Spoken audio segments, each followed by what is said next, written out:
চুরসুন্দুর হাটের দিনের একটি দৃশ্য। প্রতি শুক্রবার এবং মঙ্গলবার চুরসুন্দুর হাট বসে। সেখানে এটা হলো কাঁচা বাজার। মাত্র কাঁচা বাজারের যারা কাঁচামাল বিক্রি করবে তারা কিন্তু আস্তে আস্তে আসা শুরু করেছে। এটা হলো একটি ঔষধের দোকান, বিভিন্ন আয়ুর্বেদিক হার্বাল ওষুধ বিক্রি করে। আর দেখতে পাচ্ছেন কাঁচা মালের যে দোকানদারগুলো তারা আসতেছে এবং বসতেছে। আর যারা ক্রেতা তারাও বাজারে আসতেছে, কেনাকাটা করতেছে, চলে যাচ্ছে।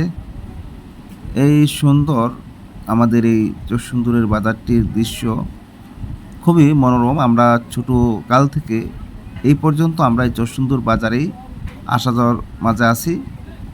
এই বাজারটা আগের তুলনায় এখন খুবই ডেভেলপ হয়েছে। দেখতে পাচ্ছেন এখানে মশলার দোকান, কাঁচামালের দোকান, বিভিন্ন মুদিমুহুরির মাল, খাঁচা